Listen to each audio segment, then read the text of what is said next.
داستان گو T V سحر انگیز اور دلچسپ کہانیوں کا ایک سلسلہ لے کر آپ کی خدمت میں حاضر ہوا ہے۔ ان سحر انگیز کہانیوں کو سننے کے لیے ہمارے چینل داستان گو ٹی وی کو سبسکرائب کریں اور بیل آئیکن کو دبا کر ہر آنے والی نئی ویڈیو سے باخبر رہیں۔ دلفگار ایپیسوڈ 18۔ فیکٹری میں چھٹی ہو جانے کے باوجود فراز اپنے دفتر میں فیکٹری کی فائلوں کے ساتھ سر کھپائی کر رہا تھا۔ اس کا آفس سگریٹ کے دھوئیں سے بھرا ہوا تھا اور اس وقت بھی ایک تازہ سلگایا گیا سگریٹ فراز کی انگلیوں میں دبا ہوا تھا۔ ندا کی موت جہاں فراز کو بہت سے غم دے گئی، وہاں اسے سگریٹ نوشی کی ناپسندیدہ عادت بھی ڈال گئی تھی۔ وہ بہت کثرت سے سگریٹ پینے لگا تھا۔ فراز گھر والوں کے سامنے تو نہیں پیتا تھا، لیکن اس کے گھر والے اس کی اس بری عادت سے واقف تھے۔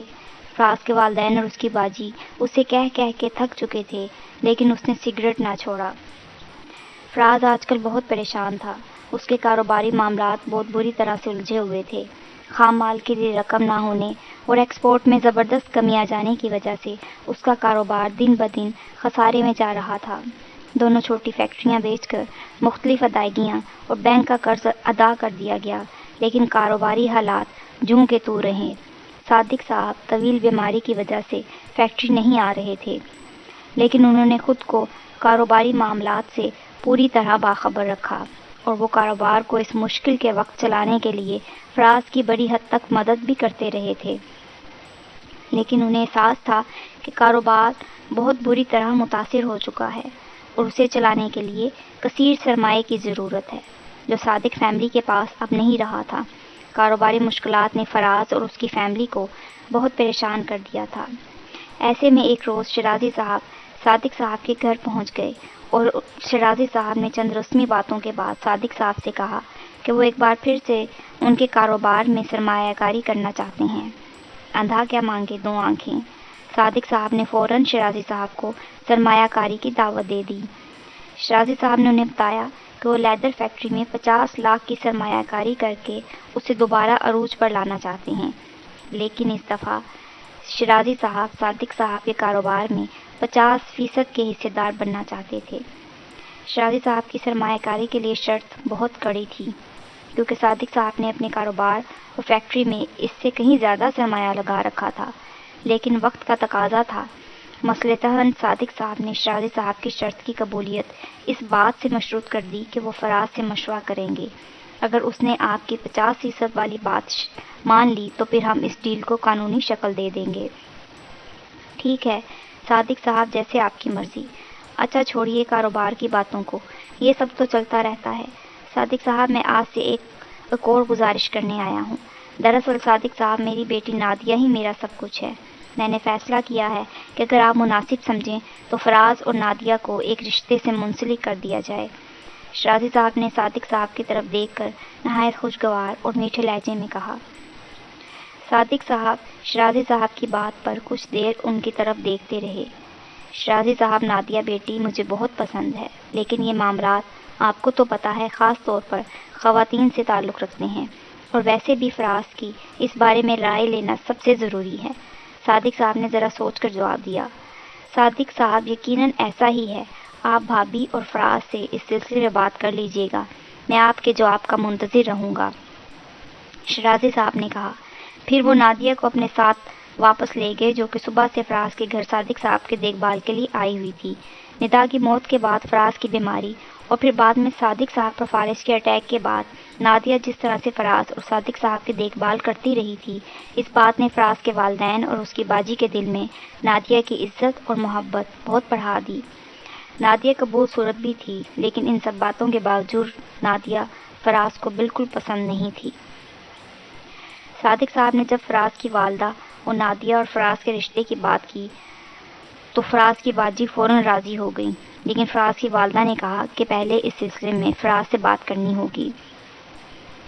رات کے جب فراز فیکٹری سے واپس آیا تو صادق صاحب نے فراز کو شیرازی صاحب کی 50% پر کاروبار میں سرمایہ کاری کی خواہش سے آگاہ کیا، جس پر فراز کافی غور کرنے کے بعد راضی ہو گیا۔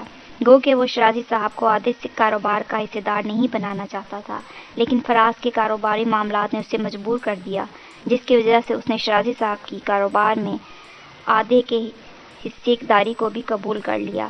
اس میٹنگ کے بعد صادق صاحب نے فراز کی والدہ اور باجی کو بھی اپنے پاس بلوا لیا تو فراز کی باجی نے باتوں باتوں میں فراز کی نادیہ کے بارے میں رائے لینی چاہی۔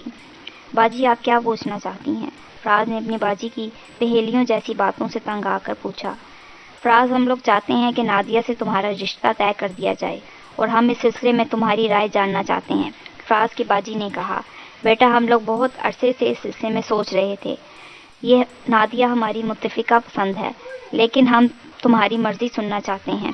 صادق صاحب نے کہا، آپ لوگوں نے رشتے کی بات چلائی ہے؟ فراز نے اپنے والد سے پوچھا۔ نہیں بیٹا، یہ شیرازی صاحب کی خواہش ہے اور انہوں نے اس رشتے کی بات کی ہے۔ فراز کے والد نے کہا، ڈیڈی میں نادیہ کو پسند نہیں کرتا اور نہ ہی آپ لوگ میری شادی کے بارے میں سوچا کیجیے۔ میری زندگی کا یہ باب ندا کی موت کے ساتھ ہی بند ہو گیا ہے۔ فراز اتنا کہہ کے وہاں سے چلا گیا۔ سب لوگ حیرت سے ایک دوسرے کی طرف دیکھ رہے تھے۔ صادق صاحب اور فراز کی باجی کو فراز کی مرضی جان کر دکھ ہوا۔ باجی سمینہ فراز کی زندگی میں یہ بڑی تبدیلی لا کر اس کی اداس زندگی میں خوشگواری پیدا کرنا چاہتی تھیں، لیکن فراز کی بات سے ان لوگوں کو معلوم ہوا کہ ندا مری نہیں بلکہ وہ فراز کے دل میں ابھی تک زندہ ہے۔ چند روز بعد چھٹی کے دن صبح سویرے فراز صادق صاحب کو ویل چیئر پر بیٹھائے گھر کے قریبی باغ میں واک کروا رہا تھا۔ فراز بیٹا میں تم سے ایک ضروری بات کرنا چاہتا ہوں، صادق صاحب نے کافی دیر کی خاموشی توڑتے ہوئے کہا۔ جی ڈیڈی، فراز نے فوراً کہا۔ فراز، ہم جن حالات میں پھنس گئے ہیں ان سے تم بخوبی واقف ہو۔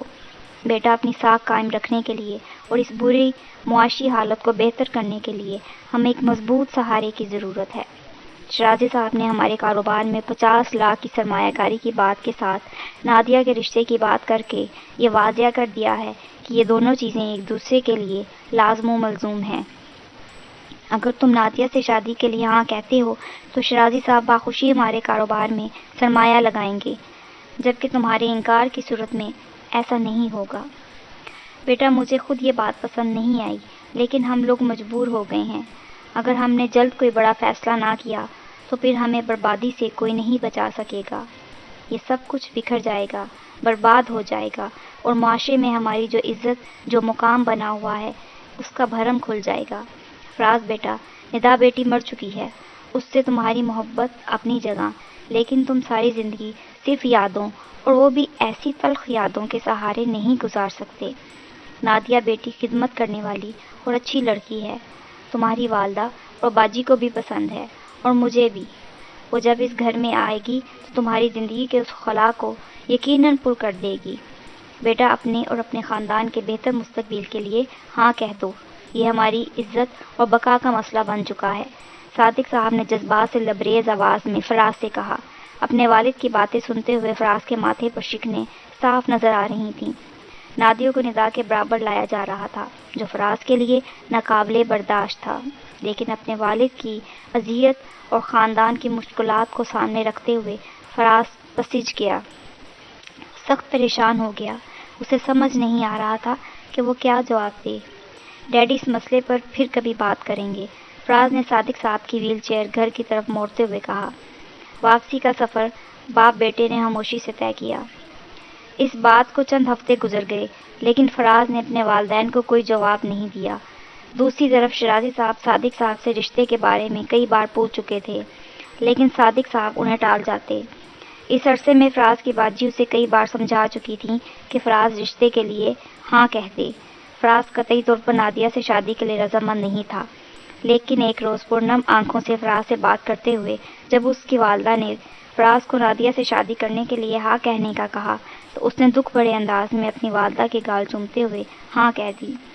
فراز نادیہ سے شادی کے لیے انکار کرتے ہوئے صرف اپنی ذات اور اپنی خواہشات کو سامنے رکھتا تھا، لیکن آج اس نے اپنے خاندان اور والدین کی محبت کو جب سامنے رکھا تو پھر وہ اپنے جذبات کو قربان کر دینے کے لیے راضی ہو گیا اور اس نے ہاں کہہ دی تھی۔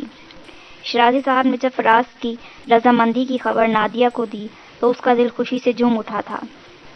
اگلے چند روز میں بڑے شاندار انداز میں فراز اور نادیہ کی منگنی کر دی گئی۔